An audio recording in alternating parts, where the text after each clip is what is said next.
थोड़ा सा बढ़ाइए आवाज।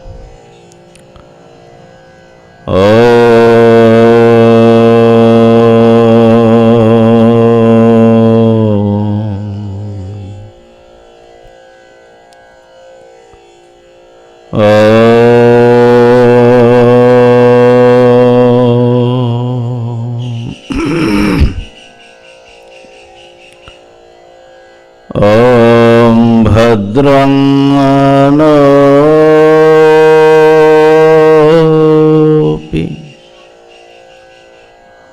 वातय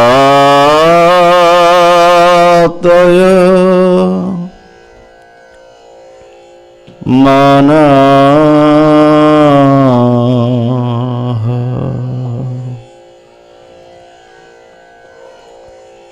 ॐ शान्तिः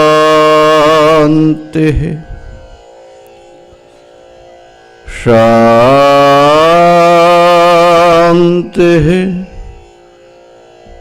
शान्तिः।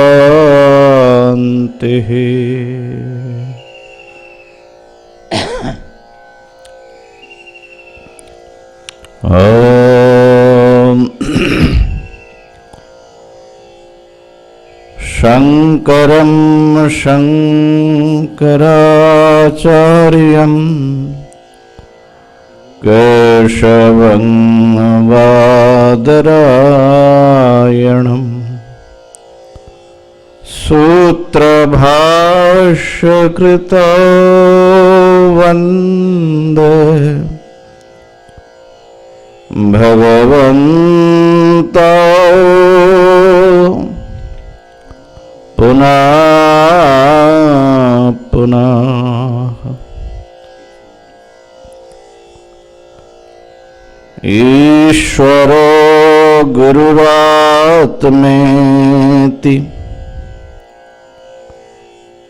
मूर्तिभेद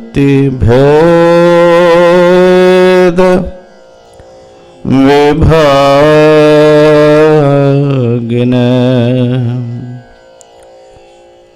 व्योमवद् व्याप्तदेहाय दक्षिणामूर्तये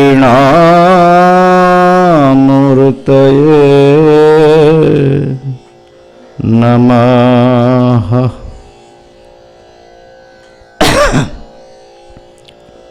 ॐ शान्तिः शान्तिः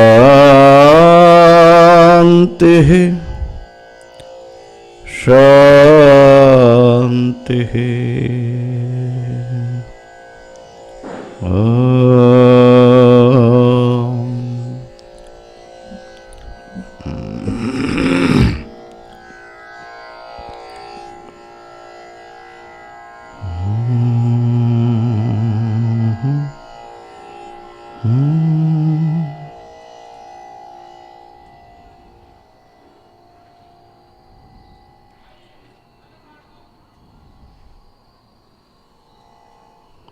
चल क्यों रहा है?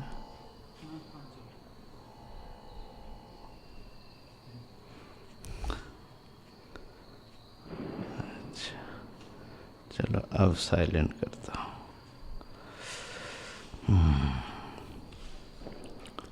हरि ओम हरि ओम हरि ओम।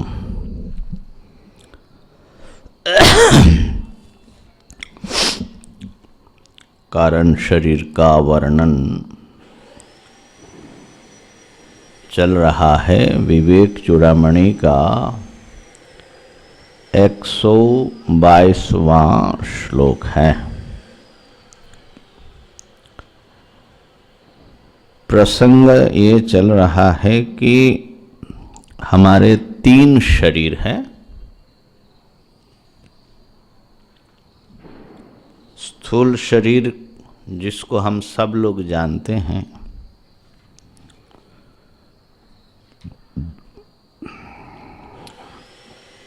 जिसका जन्म होता है और षड विकारों से युक्त है और मर जाता है।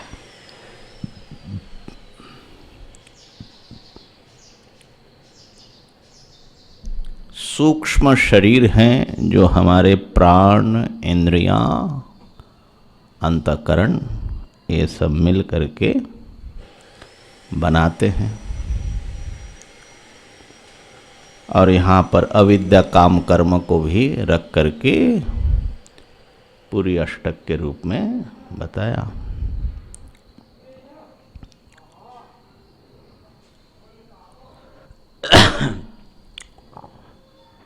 और फिर इन दोनों शरीरों के मूल में, ये जो दोनों शरीर हमको मिलता है उसके मूल में कारण शरीर होता है। और वो कारण शरीर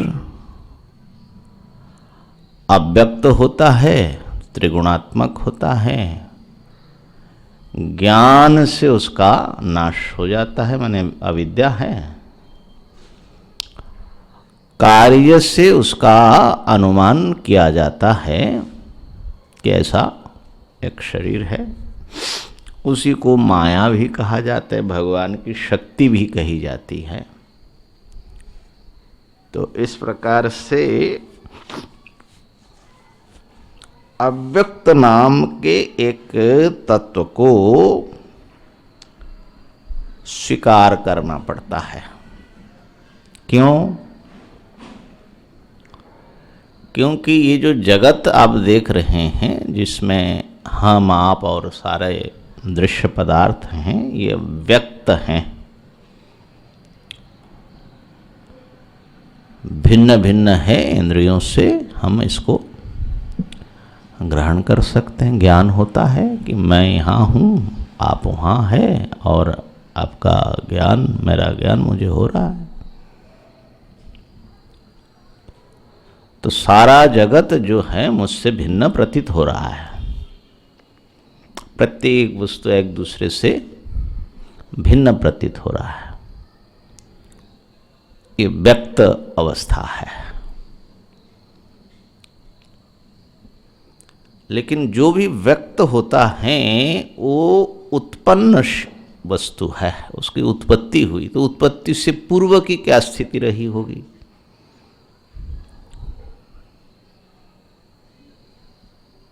जैसे इस वृक्ष की उत्पत्ति से पूर्व की स्थिति जो है वो बीज है, और उस बीज में पत्र, पुष्प, फल, शाखा, प्रशाखाएं, तना कुछ भी अलग अलग दिखाई पड़ने वाला नहीं है। लेकिन है बोलते उसमें सारे पोटेंशियल ही हैं, तो अव्यक्त है। अभी जो भी आप इस धरित्री पर जो आकार देख रहे हैं, आकृतियां,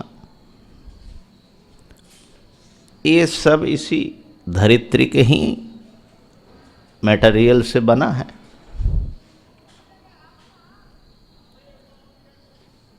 अगर ये सारा जो है स्मैश्ड कर दिया जाए तो खाली पृथ्वी रहेगी।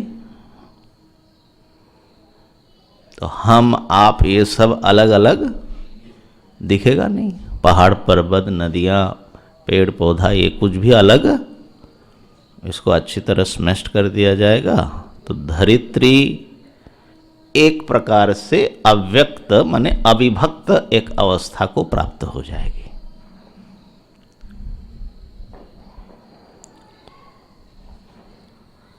मयूर अंड रसोपम हम बताए थे कि मोर के अंडे में, ये शास्त्र में आया, उसको फोड़ने से कुछ रस ही मिलता है। उसमें न पंख है, न कलर है, न चोंच है, न पैर है, न वो जीव दिखता है।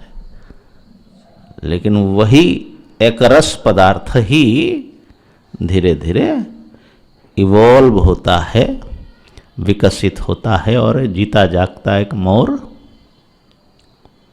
तो हम देखते हैं कि जो भी व्यक्त पदार्थ हैं वो शुरू में वो अव्यक्त के रूप में होता है। अब ये जो सूर्य भगवान हैं, इनके चारों ओर जो है 9 ग्रह घूम रहे हैं। अब ये सारे ग्रहों को अगर सूर्य निगल जाए, अपने भीतर ले ले, तो खाली सूर्य रहेगा, उसके ग्रह आदि पृथ्वी, बुध, मंगल आदि कुछ भी अलग अलग नहीं रहेगा। इसी प्रकार सूर्य जो है तारे हैं, ऐसे करोड़ों तारे हैं। ये सब तारे उत्पन्न हुए हैं, नष्ट भी होते हैं। तो जब सूरज नहीं था, पृथ्वी नहीं थी, तारे नहीं थे, तो ये दुनिया कैसा रहा होगा भैया? हम मूल में जाने की कोशिश कर रहे हैं।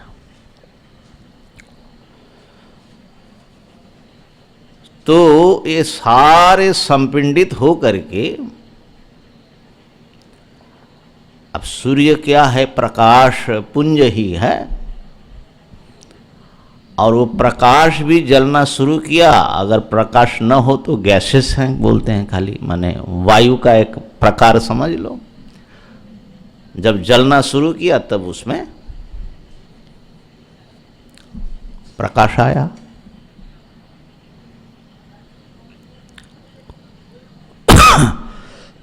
तो हम मूल में जाएंगे तो प्रकाश बुझ जाएगा, वायु हो जाएगा, वायु बुझ जाएगा, आकाश शून्य सा रहेगा। आकाश भी व्यक्त पदार्थ हैं, इसकी चर्चा हम लोगों ने किया, क्योंकि अन्य पदार्थों से आकाश को आप भिन्न समझ रहे हैं ना। तो जद विभक्तम तद जन्यम, तो आकाश भी उत्पन्न पदार्थ है। इस पर हम लोगों ने विचार किया। अब आकाश भी जब नहीं है तो कैसा क्या चीज रहा होगा, है ना? तो उसकी चर्चा वेद से लेकर उपनिषदों में, दर्शनों में सब जगह है। न सदासीन्नो सदासित तदानिम न व्योम, ये जो है ऋग्वेद का एक नासदीय सूक्त बड़ा फेमस है, बहुत बड़ी दार्शनिक, ऋग्वेद में ही मिलता है। ये जो सत्ता युक्त वस्तुएं हैं ये नहीं था, तो क्या कुछ भी नहीं था? असत था? कहा कि नहीं, असत भी नहीं था। न आकाश था, न जल था, है ना? ऐसा वर्णन आता है। तो उसको हमारी बुद्धि क्या था, उसको हमारी बुद्धि प्रकाश नहीं कर पाती। जैसे आप जब गहरे नींद में चले जाते हैं तो कहाँ जाते, क्या होता है वहाँ, कुछ पता लगता है? नहीं। वो है अव्यक्त की उपमा भी आने वाली है। ये बात जो है स्वयं भगवान भाष्यकार करेंगे।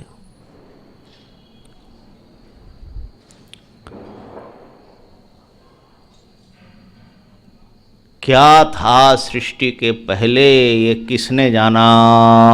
ऐसा जो है ऋग्वेद में, किसने जाना? क्या देवताओं को पता है? तो कहा कि देवताओं को कैसे पता होगा, क्योंकि देवताओं का जन्म हुआ सृष्टि में। तो हमारे जन्म से पूर्व की क्या स्थिति है, अपनी जन्म के पूर्व का क्या आप जान सकते हैं? तो जब कोई भी जात पदार्थ नहीं था, है ना, तो भगवान ने 10वें अध्याय में गीता जी में कहा संकेत में, न मे विदु सुरगणा प्रभवं न महर्षया। क्यों? अहम आदिर ही देवानाम महर्षिणांच सर्वशः। अरे भाई, मैं सबसे पहले का हूं। अब मुझे किसने देखा? वो तो जन्म के बाद से जो ये सब आए अस्तित्व में, उनके जन्म के पहले की स्थिति वो कैसे जान सकता है? तो कहने का अर्थ है कि ये सारा जगत आदि में एक अविभक्त, उसका नाम अव्यक्त शब्द से कहा। ऐसा कोई चीज, विज्ञान भी इस बात को लगभग मान रहा है कि जो एनर्जी कहा जा रहा है, ये सारा सब कुछ एक बिंदु में समझ लो, ये सब एक बिंदु के भीतर घुस गया था। फिर उसका बिग बैंग हुआ, ये सारे बाहर आए, ऐसा बोलते हैं।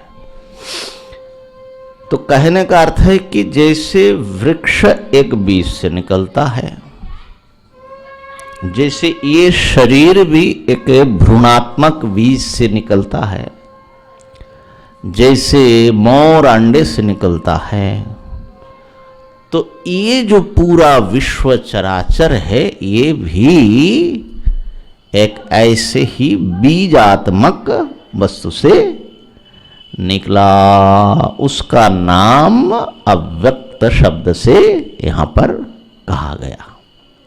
ठीक है, अब वो अव्यक्त का वर्णन हो गया, और अव्यक्त त्रिगुणात्मिका है, और गुणों का बड़े सुंदर ढंग से यहाँ पर कि सत्व गुण क्या करता है, तमगुण क्या है, रजगुण क्या है ना, इसका भी अच्छे ढंग से निरूपण हो गया।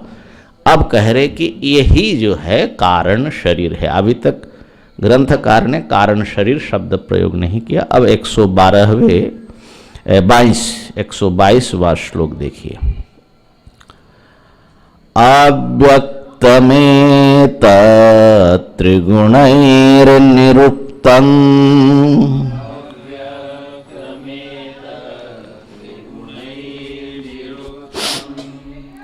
तत्कारणं नाम शरीरमात्मनः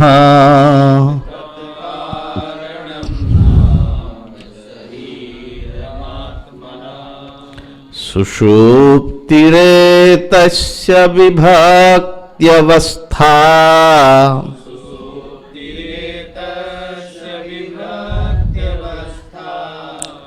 प्रलीन सर्वेन्द्रिय बुद्धिवृत्तिः।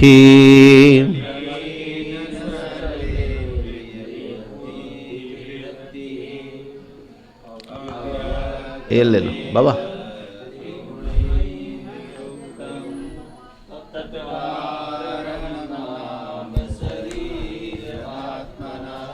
सुषुप्तिरेतस्य विभक्त्यवस्था प्रलीन सर्वेन्द्रिय बुद्धिवृत्तिः।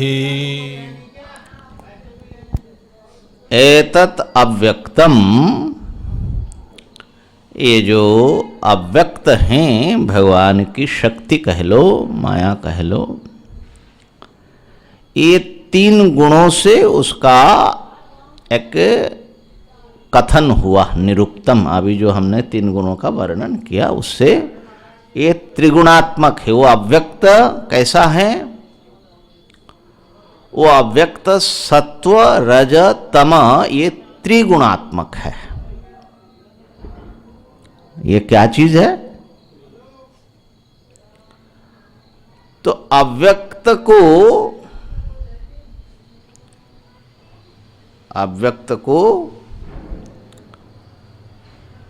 ये पूरा जिस रूप प्राप्त करना है व्यक्त हो करके, उसका ब्लूप्रिंट, नक्शा उसके पास है।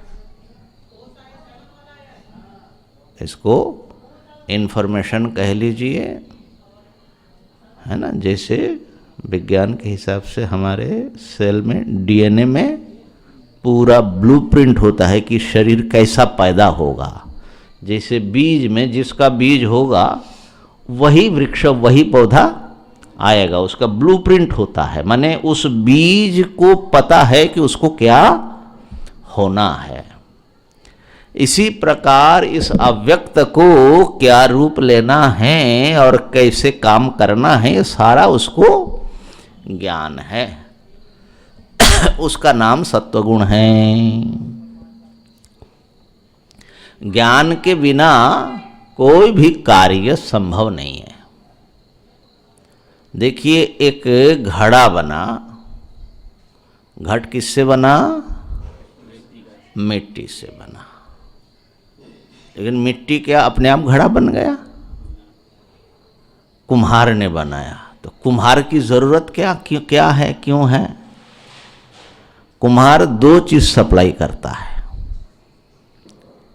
एक तो उसका ज्ञान क्या बनाना है, कैसे बनाना है, किस प्रयोजन में बनाना है, इत्यादि इत्यादि उसका ज्ञान। और दूसरा है वो मिट्टी को प्रेरित करता है खास ढंग के आकार लेने में, माने वो शक्ति, क्रिया शक्ति। तो ज्ञान शक्ति और क्रिया शक्ति का सप्लाई कुम्हार करता है, और मिट्टी जो है वो जड़ रूप है, वो रूप ले लेता है, ये तमगुण है। तो इसी प्रकार संसार के सारे पदार्थ महाराज, ये तीन चीज चाहिए। एक तो अव्यक्त के पास सत्वगुण बता दिया, और वो अव्यक्त जो है जैसे बीज अपने भीतर में कुछ ऐसा ताकत है, जैसे बो तो उसके भीतर से जो है धक्का मारता है, अंकुर निकलता है, अब पत्ते आते हैं, फिर वृक्ष बनता है। तो उस अव्यक्त से व्यक्त होने का एक आवेग, वेग, क्रिया उसके भीतर पोटेंशियली मानना पड़ेगा, नहीं तो खाली ज्ञान है और ठंडा है। हाँ, क्रिया शक्ति, उसको रजगुण कहा जाता है, ठीक है ना। धक्का मारेगा ना, वो विकसित होगा।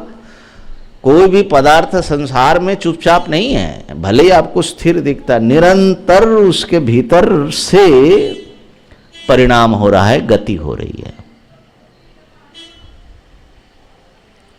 तो रजोगुण है, ये कहाँ से आया? हर पदार्थ में वही मूल में जो रजोगुण है वही क्रिया शक्ति।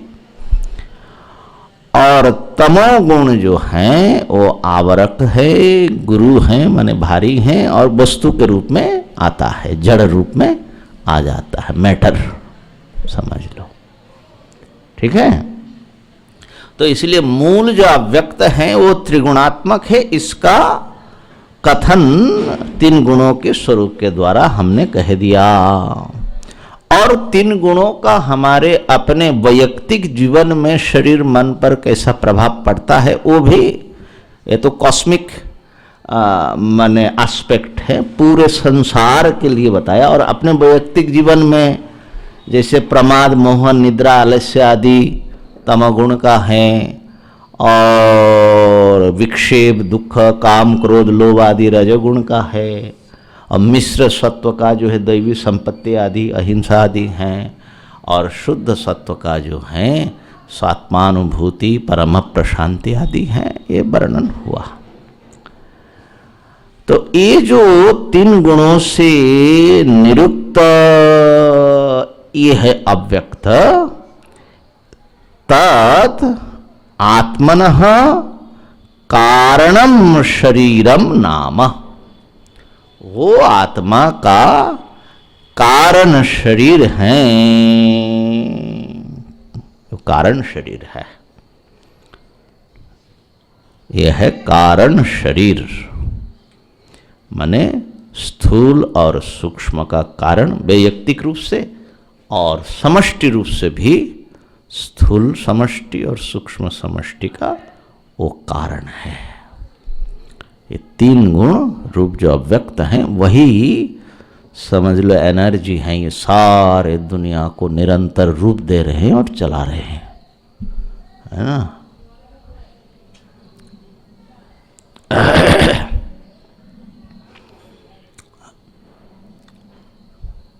एक साइंस के पुस्तक में हमने पढ़ा था, वो लोग क्वांटम लेवल पर एक्टिविटी बोलते हैं, माने जब जहाँ पर समझ लो कि एटम उटम भी कुछ नहीं है, कोई भी कण भी नहीं है, ऐसे और वही अविभक्त जैसी एक चीज़ समझ लीजिए, है ना, केवल एनर्जी है। तो बोलो वो कैसा है? वो जैसे आप चूल्हे पर बैठा हो तो दाल उबलता रहता है, तो धीमी आंच में उबलते रहते हैं, ऐसा ही वो एनर्जी जो है वो अपने आप जो है वो उबलता रहता है। माने वो चुपचाप बैठ ही नहीं सकते। ये जो प्रकृति है ना, क्षणमपि अपरिणम्यमान, एक क्षण भी वो परिणमित हुए बिना, तो इसलिए तो शक्ति है, निरंतर जो है उसमें वो आता रहता है उबाल। तो ये जो है कारण शरीरम नाम, आत्मा के कारण शरीर हैं, कारण शरीर। और कारण शरीर रहेगा तो सूक्ष्म शरीर बनेगा, सूक्ष्म शरीर रहेगा स्थूल शरीर होगा।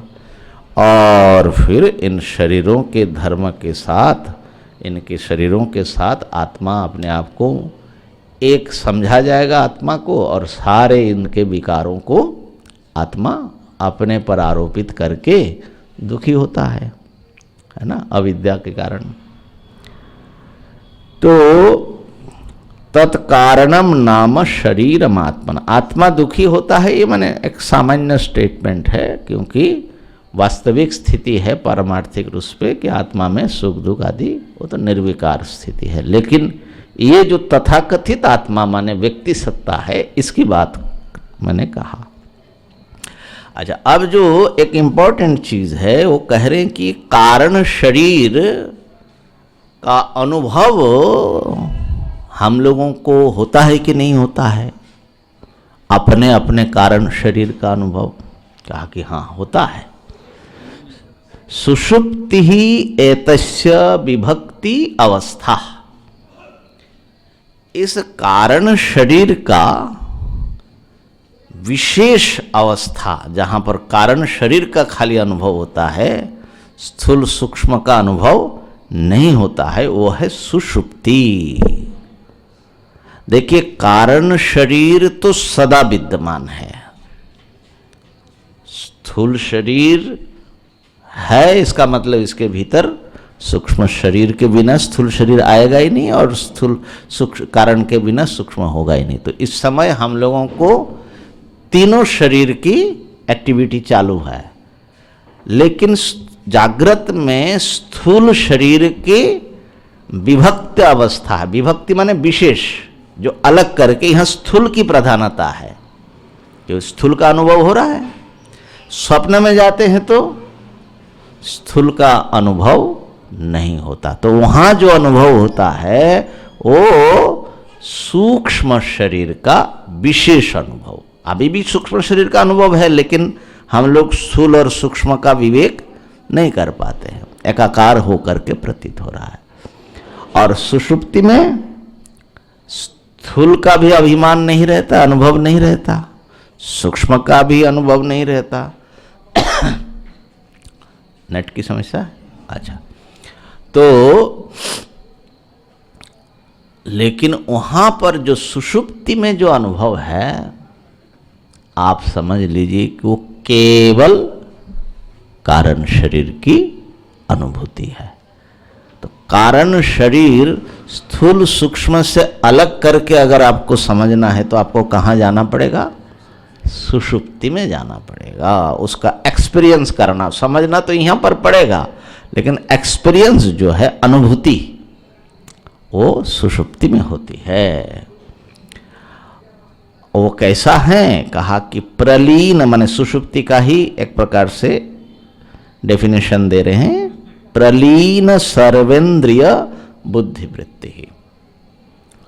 जिस सुषुप्ति अवस्था में समस्त इंद्रियों की क्रिया और अंतःकरण की सारी क्रियाएं सब जो हैं विलीन हो जाता है, माने कोई भी क्रिया वहाँ पर नहीं रहती, माने अनुभव में नहीं रहती। ऐसे तो शरीर है तो कुछ ना कुछ क्रियाएं चलती रहती, जो सोया हुआ व्यक्ति है उसके भी हार्ट चलता है, लेकिन उस व्यक्ति को यह अनुभव नहीं होता। अच्छा, एक श्लोक और है सुषुप्ति के बारे में, उसको करके फिर सुषुप्ति के ऊपर कुछ इम्पोर्टेंट बातें जो हैं आपसे हम शेयर करेंगे।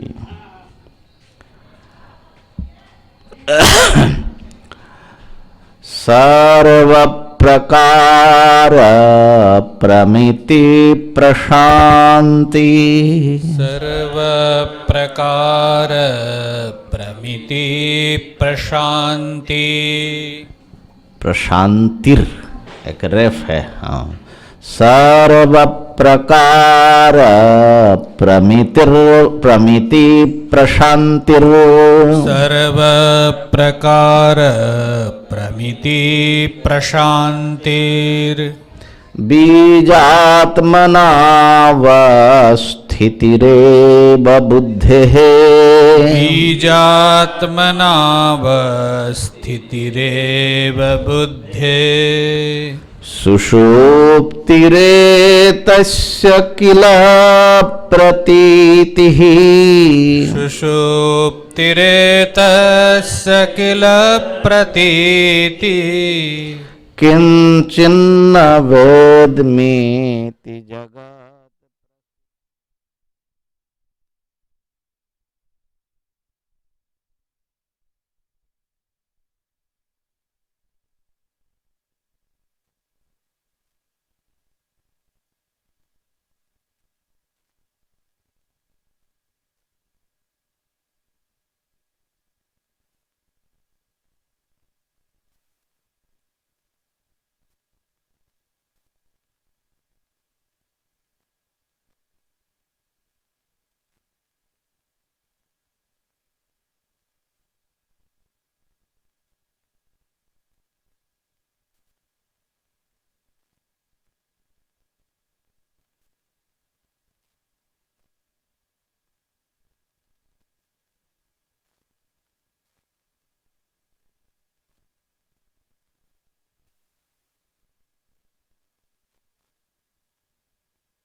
रूप ले लेती है।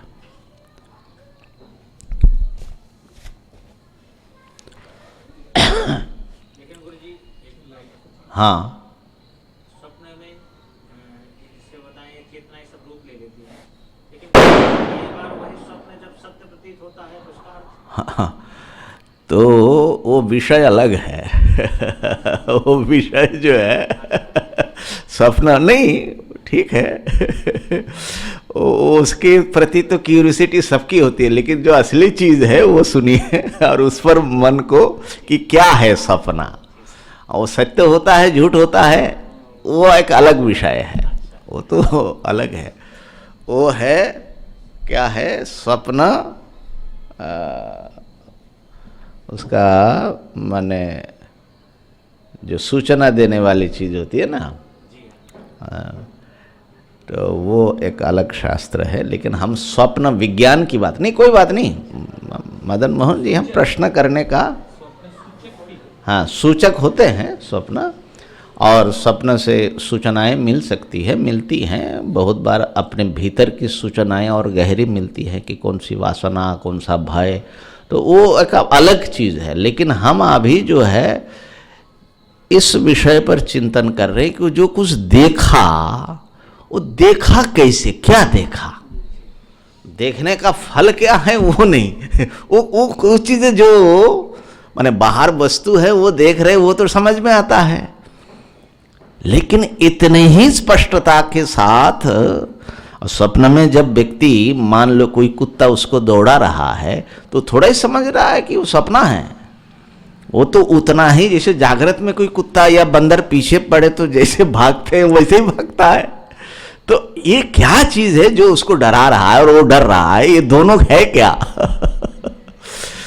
तो ये बात आई कि हमारी जो चेतना कह लो, मन कह लो, वही अपने संस्कार, वासना और कर्म के अनुसार वो रूप लेते हैं। तो डराने वाला भी हमारा ही मन है और डरने वाला भी हमारा ही मन है। तो वहाँ पर वस्तु जगत की अनुभूति नहीं है, विचार जगत की या भावनामय जगत की, क्योंकि वहाँ पर राग द्वेष ये सब होता है, बल्कि बड़ी तीव्र होती है। बहुत बार तो ऐसा भय होता है कि व्यक्ति डर करके माने जग जाता है। तो ये इन सब अंतर जगत का माने वो जगत क्या है, हमारा मन ही है, उसके अनुभव होते हैं। अच्छी बात है। तो वहां पर स्थूल देह का और इंद्रियों की क्रिया, अन्य इंद्रियों की क्रिया नहीं है, केवल मन की क्रिया है या चेतना उस रूप ले रही है। अब आप गहरी नींद में डूब गए, स्वप्न भी विलीन हो गया। अब किसी भी वस्तु की अनुभूति गहरी नींद में आपको होती है, किसी चीज की, शब्द स्पर्श रूप रसगंध की, वहां मैं हूं ऐसा प्रतीत होता है? नहीं होता। तो क्या वहां पर चेतना है? ये प्रश्न है। चेतना है? नहीं है। कैसे कह रहे हो? आपने सुषुप्ति का अनुभव किया नहीं? गहरी नींद की? तो गहरी नींद की अनुभूति तो यही चेतना का अस्तित्व बता रहा है, क्योंकि अनुभव, चेतना माने अनुभूति। तो गहरी नींद की अनुभूति तो हुई। जागृत स्वप्न से अलग किसी जगह पर हम पहुंच गए थे, ऐसा तो अनुभूति सबको होती है। तो उसको जो मना करते कि नहीं कुछ भी नहीं, वो अव्यक्त रूप में, अव्यक्त चेतना, वही कह रहे कि बीजात्मना अवस्थितिरेव बुद्धे। ये जो अव्यक्त चेतना है महाराज, ये अव्यक्त चेतना ही अविद्या, माया, अव्यक्त आदि आदि शब्दों से कहा जाता है। तो चेतना शब्द जो है, किसकी प्योरिटी, किस दृष्टि से? हाँ, बीज है, विक्षेप नहीं है। जैसे चेतना स्वप्न में रही, अंतःकरण जो क्षीण चैतन्य है, वो चेतना तो उसका तो अभाव होगा ना सुषुप्ति में। उसका अभाव होगा कि वो जो है विलीन हो जाएगा। जैसे मान लो बर्फ है, तो बर्फ का अभाव कैसे करोगे? गलेगा, पानी बनेगा। माने बर्फ का अभाव जो है, आखिर कोई चीज तो बनेगी ना। एकदम माने चीज गायब कर दो, असत कर दो, ऐसा तो होता नहीं है। तो आपकी चेतना जो गल गई, जिसमें अहम इदम का विभाजन नहीं रहा, वो जो आपकी अनुभूति की स्थिति है, उसी को अव्यक्त चेतना या बीज रूप, कारण रूप में अंतःकरण की अवस्थिति कहा जाता है। तो अंतःकरण ही नहीं होगा तो फिर आप तो मुक्त हो जाएंगे। फिर आएगा कैसा अंतःकरण? दूसरे दिन जो है जब आप जगते हो, तो आपको फिर विवेक चूड़ामणि के मंगलाचरण से शुरू करना पड़ेगा। इसका मतलब है कि कहीं ना कहीं आपका अंतःकरण में जो स्टोर है, वो कहीं ना कहीं वो रहता है वहां पर भी ना। तो इसीलिए बीज रूप में वो मानना पड़ेगा। स्टोर का डिस्ट्रॉय नहीं होता, नहीं तो हाँ, स्टोर का डिस्ट्रॉय नहीं होता है। तो अंतःकरण इसलिए बीज रूप में होता है, ऐसा हम कहते हो। तो बीज चेतना, अव्यक्त चेतना। तो हमारी जो चेतना है उसकी तीन रूप है। एक अव्यक्त रूप, बीजात्मनावस्थान, और फिर स्वप्न में थोड़ा व्यक्त, और जागृत में पूरा व्यक्त।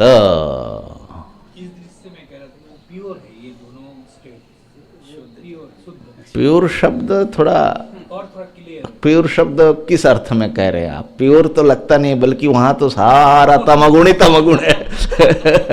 प्योर माने काम क्रोधादि का अनुभव नहीं होता, इस अर्थ में बोल रहे हो? हाँ, तो सब, हाँ। तो एक जो दृग्दृश्य विवेक है, वाक्य सुधा में एक पंक्ति है, शायद उससे आपको इस बात को समझने का और समर्थन का जो है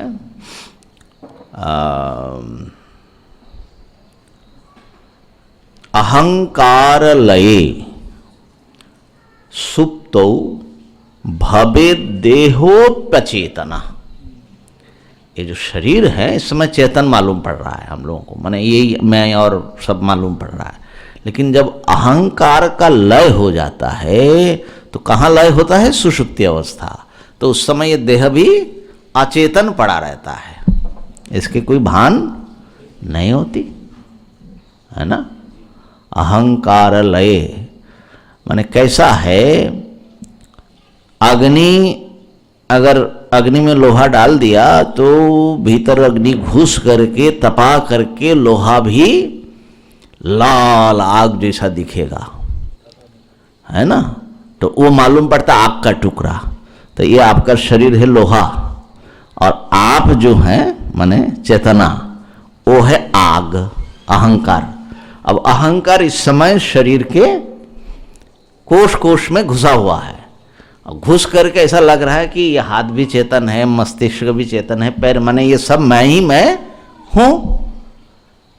लेकिन स्वप्न में, सुषुप्ति में जब वो सारा अपने को समेट लेता है अहंकार, तो न शरीर मैं हूं ऐसा प्रतीत होता है, न शरीर का भान होता है, बाह्य जगत का भी भान नहीं।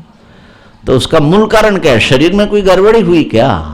नहीं, अहंकार का, अहंग चेतना का लय हो गया।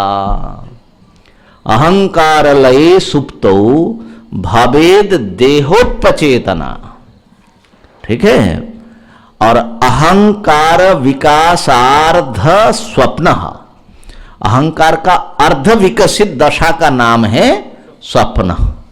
वहां पर थोड़ा सा मैं हूं ये सब देखा हम आकर के बोलते हैं, इसका मतलब वहां थोड़ा मेरा भान आया, ठीक है ना।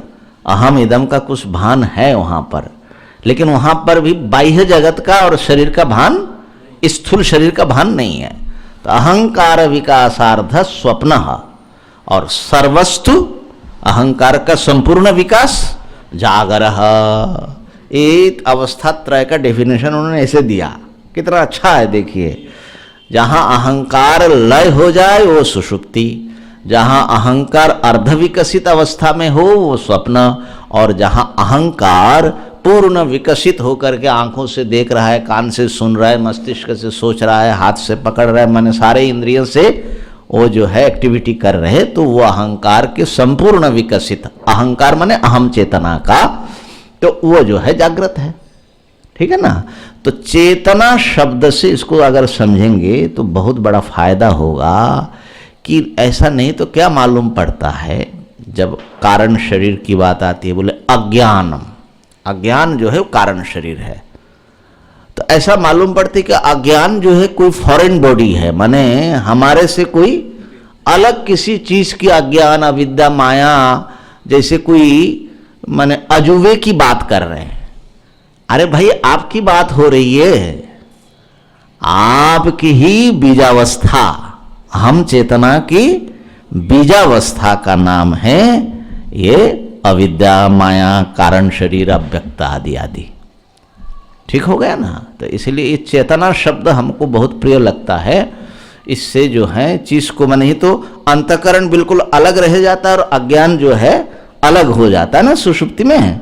तो इसको, ये जो एक ही चीज का विकसित और विलीन अवस्था है, माने एक ही पदार्थ है कोई, वो पदार्थ बीज रूप में होता है सुषुप्ति में, वही फिर विकसित होकर के जागृत तक पहुंच जाता है, ठीक हो गया ना। अच्छा, ये बात तो ठीक है, इसकी बड़ी काम की चीज़ है, ये पकड़ रखना, बहुत जगह पर ये काम आएगा। दूसरी एक इम्पॉर्टेंट बात मैं जो बताना चाहता हूँ, वो भी मैं समझता हूँ कि इस बार विवेक चूड़ामणि का मनन करते करते एक आविष्कार ही हमारा हुआ। तो भगवत पाद की कृपा होगी, भगवान की। अच्छा, इस समय जो है, ये तो बताया कि कारण शरीर जो है उसकी अवस्था सुषुप्ति, उसकी अवस्था। अच्छा, ये श्लोक जो है ना आधा ही लगाया, सुषुप्ति रेतस्य किल प्रतीति ही, ये बीजात्मना जो बुद्धि की अवस्थिति है यही सुषुप्ति है, जिसमें सब प्रकार के प्रमिति माने अंतःकरण के समस्त ज्ञान अनुभूतियां विलीन हो जाती, प्रशांत होती है। एतस्य किल प्रतीति ही, इस सुषुप्ति अवस्था की जो प्रतीति है, प्रतीति तो होती है, एक्सपीरियंस होता है, तो वो प्रतीति कैसी है? किंचिन न वेदमी, कुछ भी जान नहीं पाए, न अपने को न दूसरे को, ये ना सुषुप्ति की अनुभूति है, ठीक है ना। इति जगत प्रसिद्धे है, ये तो जगत के सारे लोगों को ये प्रसिद्ध है कि महाराज क्या हो जाता है वो कुछ भी पता नहीं लगा, है ना, बेखबर सोया, किंचित न वेदमी। ये जो कुछ भी नहीं जानना, इस जो अनुभव है, ये जिस चीज का आप अनुभव कर रहे हो उसी का नाम मूलाविद्या अज्ञान है। कुछ भी नहीं जाना, इसलिए उसको अज्ञान कहते हैं। क्यों? समस्त ज्ञान विलीन हो गया, अब जो भी है वो कुछ भी नहीं जाना, ऐसे ही अनुभव में आ रहा है। ठीक हो गया ना? अच्छा, जो बात मैं कहना चाह रहा था, अच्छा ये तो बताया अभी तक जो तीन शरीर की तीन अवस्था से जुड़ा। जागृत अवस्था स्थूल शरीर की असाधारण अवस्था है, विशेष अवस्था है। स्वप्नावस्था सूक्ष्म शरीर की विशेष अवस्था है, जिसमें स्थूल का अनुभव नहीं है और कारण भी वहाँ पर बहुत स्पष्ट नहीं है। और कारण शरीर की अनुभूति सुषुप्ति में होती है, वो वहाँ पर स्थूल की और सूक्ष्म शरीर की अनुभूति नहीं है। ठीक हो गया ना? ये तो तीन विभक्त अवस्थाएं हैं, ये तो बड़ा प्रसिद्ध है। अच्छा, इस समय जो हैं आपके कौन से अवस्था का अनुभव आप कर रहे हो? बड़ा सरल प्रश्न है, आप मुस्कुरा रहे हैं, लेकिन फिर भी बताइए। श्याम जी सोच रहे कि पता नहीं स्वामी जी क्यों ऐसा रहस्य कर रहे हैं। हाँ, कौन सी अवस्था का अनुभव कर रहे हैं? पूर्ण जागृत की। अच्छा, स्वप्न अवस्था की अनुभूति तो नहीं हो रही है ना अभी? पूरा ठीक से देख करके बताना। स्वप्न नहीं है अभी, जागृति है। अच्छी तरह सोच लिया। क्योंकि इस समय हाँ, ये थोड़ा सोच रहे हैं। सपने में होता है ना, वो कहीं ना कहीं हमेशा विचारों में चलता तो रहता ही है कि वही विचार जैसे जो तीन अवस्थाएं हमारी, हाँ इनको सत्य, रज और तम, हाँ उस हिसाब से देखें तो त्रिगुणात्मक होती है। ठीक। तीनों अवस्था ठीक रहती है समय, हाँ पर जागृत में हमें, हाँ जागृत में और स्वप्न में, सुसुप्ति में जैसे जहाँ पे किसका हमें जो अविद्या का कारण शरीर का बोध हो रहा है, और स्वप्न में हमें लिंग शरीर का बोध हो रहा है। ऐसा नहीं कि ये लिंग शरीर वहाँ नहीं है, पर उस समय उसका बोध का अभाव है। और जागृत में इन दोनों का अभाव होने स्थूल शरीर का हमें भान हो रहा है। रहते तीनों सदैव ही हैं, पर उस समय प्रीति भिन्न भिन्न हो रही है, उसमें स्पष्ट रूप से वो प्रतीत नहीं होता। जागृत में एक ही चीज की प्रतीति होती है हमें, स्थूल शरीर की। अच्छा ठीक है, थोड़ी देर के लिए मान लेते हैं आपकी बात, लेकिन अभी जो है आपको जागृत अवस्था का तो अनुभव हो रहा है, इसमें तो कोई डिस्प्यूट नहीं, विवाद नहीं है। लेकिन क्या इस समय स्वप्नावस्था जैसी भी कोई चीज की अनुभूति आपके पास है? वो कैसा? बैठे यहाँ जैसे मन यत्र तत्र कहीं गया, हाँ तो वो स्वप्नावस्था का प्रतीक माना जाता है। ठीक है ना? माने वो जो एक मनोमय जगत निरंतर चलता है, भाई ये बड़ा विचित्र चीज है ये मन, है ना? हमारा शरीर तो कितना चलता है पता नहीं, लेकिन ये जो मन बैठे बैठे सारा दुनिया घूमता रहता है, और जब तक गहरी नींद ना आए तब तक ये मन चलता ही रहता है। तो ये जो मनोमय जगत है, मानस जगत, ये स्वप्न तुल्य स्थिति है, माने ये सूक्ष्म शरीर की एक्टिविटी है। तो हम कह सकते हैं कि इस समय जो है अर्ध व्यक्त एक स्थिति भी हमारे भीतर जो है, भले हम उसके बारे में सजग नहीं रहते हैं, ठीक है ना, लेकिन चल रहा है। हमारी चेतना का एक जो पार्ट जो है, हिस्सा जो है उधर। अच्छा ये तो ठीक है, इतना तो हो गया, लेकिन क्या आप सो भी रहे इस समय? सुषुप्ति भी है क्या?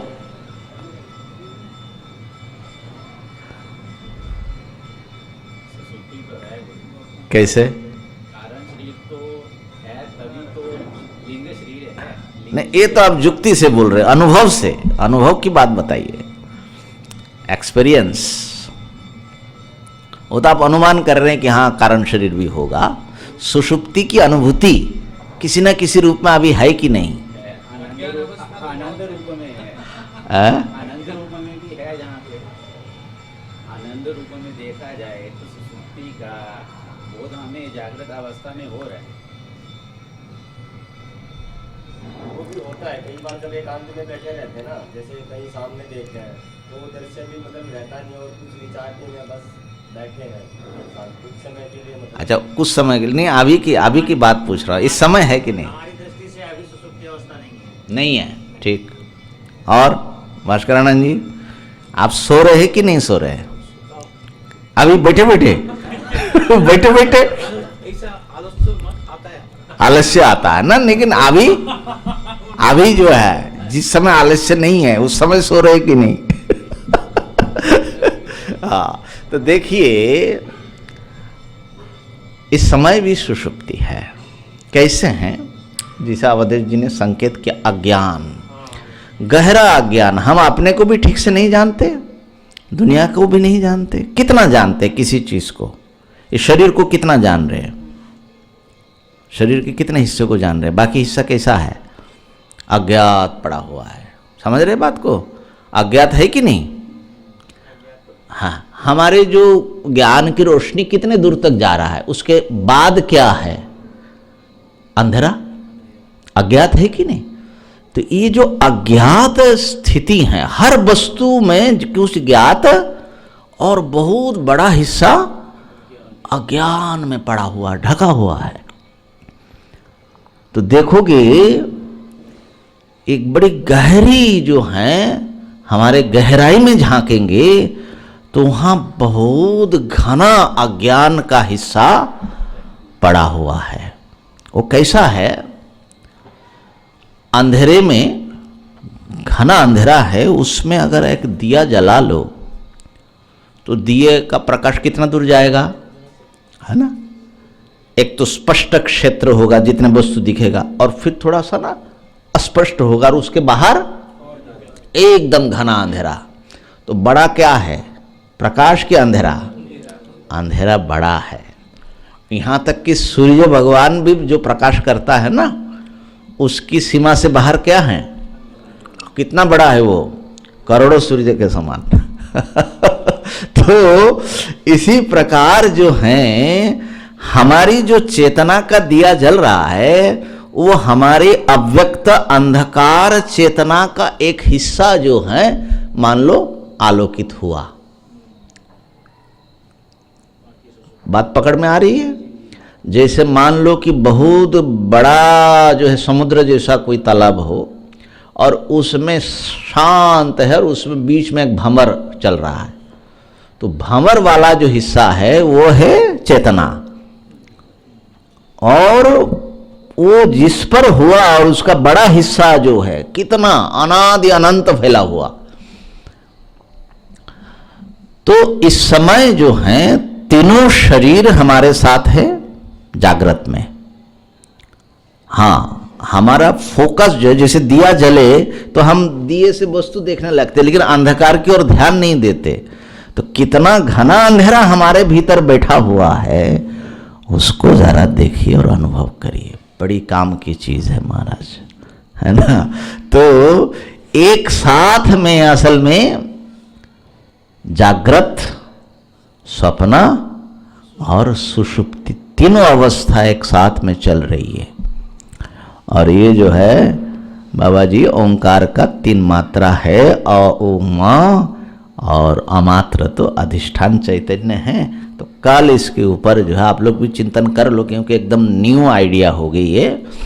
और स्वप्न में जब जाते हैं तब जागृत नहीं होता है, सुषुप्ति में जब जाते हैं तो वहाँ जागृत स्वप्न नहीं होता, वहाँ केवल सुषुप्ति होती है। हाँ, तीनों शरीर इस जागृत में, तीनों शरीर की स्थिति। स्वप्न में केवल सूक्ष्म और कारण, माने एक कैंसिल हुआ, स्थूल शरीर की चेतना कैंसिल हुई, शरीर पड़ा है लेकिन उसकी अनुभूति नहीं है। और गहरी नींद में जब जाते हैं तो वहाँ पर स्थूल और सूक्ष्म का अनुभव नहीं है, जागृत स्वप्न नहीं है, वहाँ केवल सुषुप्ति। तो इसलिए यहाँ पर जागृत में ही तीनों अवस्था मिलती हैं। और इसको मांडुक्य से समर्थन कर सकते कारिका से, दक्षिणाक्षि मुखे विश्व मनस्यंतस्तु तेजस हृदय च क्या है, आकाशे च हृदय प्राज्ञ त्रिधा देहे व्यवस्थित। इसी शरीर में ये तीनों विश्व, जो जागृत अभिमानी चेतना, और स्वप्न तेजस स्वप्नाभिमानी चेतना, और प्राज्ञ जो सुषुप्ति अभिमानी चेतना है, तीनों है। ये नेत्र की खास करके दक्षिण आंख को लिया है। दक्षिण आंख माने इतना ही नहीं समझना, आंख कहने से उसका जो है ना ब्रेन का हिस्सा, तो वहां पर जो है ये इसकी प्रधानता होती है। और जब आप आंख बंद करके मन ही मन कुछ आप सोच रहे मान लो, तो उस समय आपका अगर एकाग्र होकर के सोचते हो तो स्थूल शरीर भी अनुभव में नहीं आएगा, समाहित सा, तो वो जो है तेजस की अवस्था। और हृदय गहरे में चले जाओ तो वहाँ पर प्राज्ञ पुरुष बैठा हुआ मिलेगा। माने आप जो है ना 1 in 3 4 क्या 3 in 1 3 in 1 है। अब असल में 4 in 1 है, तुरीय भी है तो ये 3 in 1, और ये तीन को ही ओंकार कहा जा रहा है। तो मैं एक जीता जागता ओंकार हूं, ये कल समझाऊंगा। और इसी प्रकार आप भी ओम हैं, ये भी ओम है, ये भी ओम है, और सारा जगत जो है महाराज ओम इत्येतद अक्षरम इदम सर्वम। आज इतना ही। ओम पूर्णमदः पूर्णमिदं पूर्णात् पूर्णमुदच्यते पूर्णस्य पूर्णमादाय पूर्णमेवावशिष्यते। ओम शांति शांति शांति। ओम ब्रह्मार्पणमस्तु।